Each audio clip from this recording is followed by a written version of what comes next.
Igbo Chineke kalamacho ezimma puliche Igbo disabeji na kana ebe ahin ugbu a na ị na-enweta onwe gotu aka msa nabata kpọmkwem n'oge ihe omume anyị Chibola anụ ọzọ bụ kena bịara gị kpọmkwem na Chinonsoba nọ nso nkwadakwa na nso nkwa ọchịwo na TikTok na kwa official nọ nsokwa TV na YouTube.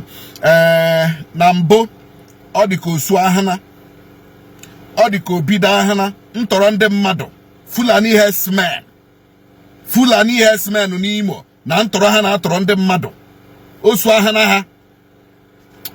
ha anyị ka na-ekwu okwu nwa imsu atọrọ. Anyị na-ekwu ahụ okwu just yesterday. 3 persons gara ebe na site ha ebe Obize. Ndị Fulani Herdsmen eburu mmadụ abụọ n'ime ha. Between Obize and Umuokanne buru ha. I don't want one other guy actually use service a lot ebrule bi irete.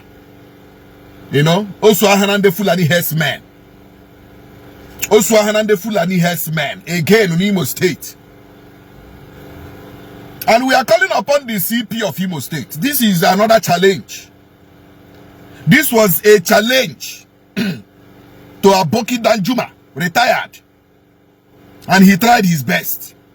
And we are waiting for this new CP to tackle this incessant kidnapping by Fulani Herdsmen in Imo. Now, I want to advise, and I want to say this without missing words. Honande Okada Fulani Ndugwa, this Okada, this Hausa Okadas, this Fulani Okadas, in Imo State, they are part of the kidnapping. Honande Nebo Mugoma. They are part of the kidnapping. Now, before you know it, hey, more flow, don't you have? You show another person. One of the guys, one of the pastors who have Koranya, not a hospital now. Ha mere arrest ọkwa onye ọkada onye ugwu onye ọkada brule je biga yu munnie ko alaga o biga yu munnie ebuchakwala ha this guy was gonna moto parkere na yard o si nwanyi ngwa yard 1 million e were the money je chiga the Fulani Herdsmen. But then akwala he akukpo ya mkpora ya, that guy is blind now on a hospital. Another person kwa the same thing happened. So this is another challenge to the new CP of Imo State. This is a serious challenge to the new CP of Imo State. And not just the CP, and the military too. Ndaga Nigeria ga abacha n'ime ime ọhịa na-achọ ESN, na-achọ IPOB n'ime ime ọhịa. Aga he butecha bomb, butecha EED, ko IED, butecha nta, butecha Igbo, butecha egbe, butenta, burukota Imo.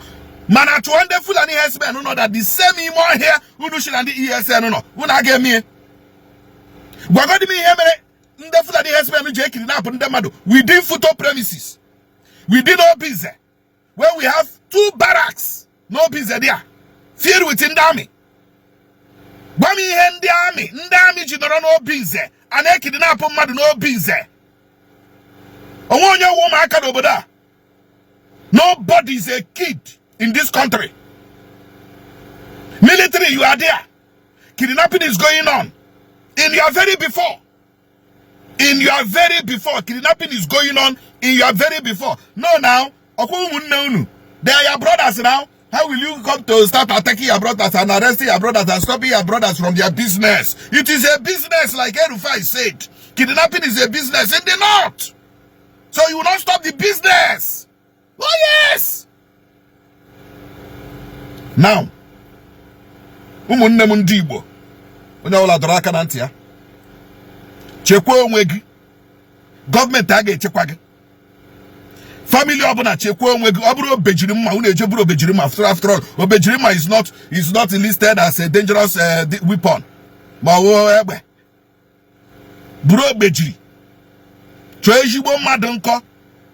Family ọbụna chọọ ezigbo mma na nkịrịnkịrị dị nkọ. Onye ọbụla the other time no he here okwa ha lere one guy ma ya mma ha chiri na ma chibaga n'ime obi mmadu no reba na aba mba de shon n'ime the guy ekwu okwu ha ma ya mma no he here nda bia ba ya dika obe ha ka abia ha bia ba ha na agwagide anya na ba anyị ada emekwe ni emenu onda Hausa kunu ga agwagide azi ndị Fulani unu wu ndị Hausa kunu ga agwagide anya owuhu ndị Igbo. And I keep saying it. Ewezuga ESN. Oh manda ewerelebe. Ewezuga ESN. Oh manda akovalebe. Oh ESN yiri ndị egwu. Nyambagu wejoku. ESN yiri egwu. Hebi dozie propaganda. Blacklist we proscribe where. Ojikwe uru terrorist. Ojikwe uru this. Ojikwe uru that. Ewezuga ESN. Ihe amuna gina akọ here amuna gana ha akọ. They would have overtaken every most urban and rural areas of this state. And Alibo self, not Alibo either. So the CP of Imo State, please, be on your toes, sir. Be on your toes, sir. This is a big challenge. And that has been the challenge we are facing in Imo. And nobody is talking about it. And we will keep talking about it. It is very, very important. Other many na APC Governors Forum ekewali into two. Uzodimma na-achị the other side. Abiodun na Abudu Razak anachi ndeka ọzọ. Ya Governor Ndogu na Governor Kwara State ha na-achị the other side. And then Uzodimma na-achị the other side, you know. So the APC Governors Forum divide hala. Nde na ebe. Amami na ghọta ebe anyị na-eje. Nde na ebe. Gịnị ka ha na-azọ dị ha? What are they looking for? What are they fighting for? Oko fu 2027 ah. When they can when interest and protect, when you can with interest on protect. Manabiko dikunu na dosa party unu. Dikunu na dori unu. You people should deliver governance to your states, various states. Various states. Like in Imo State now, there is nothing like governance again. Uzodimma has abandoned Imo. Uzodimma is now living in Abuja. The man is no longer in Imo. Government has a guy here. You will see that man again. Even if he got that man until 2027. He has abandoned governance here. He is fighting for a position on a win the election here. On a machineka akanihu. On a machineka akanihu has in Ojiraki a day future you to agade. The man is like a day future you talk at Koji Uruchuku on Amachukwa Kanihu.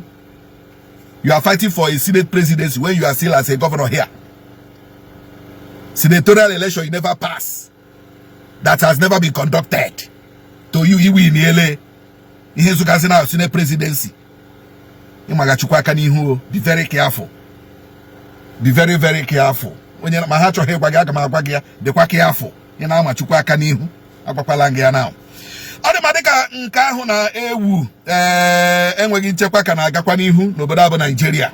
And of course anyị na egbole ebe egbole atọ ebe egbole iri na atọ ebe awakpole ebe egbole ndị agha egbole terrorist egbole Boko Haram iswap egbole iswap ISIS egbole ISIS Boko Haram egbole ụmụnne ha egbole nwanne ha nwanne egbole nne ya. You know, insecurity everywhere in Nigeria. And like Uzodimma has abandoned governance in Imo. Tunumbu has abandoned governance in Nigeria. Tunumbu has abandoned governance in Nigeria. Obasa has a hunu make here. Ebo bien or 2027.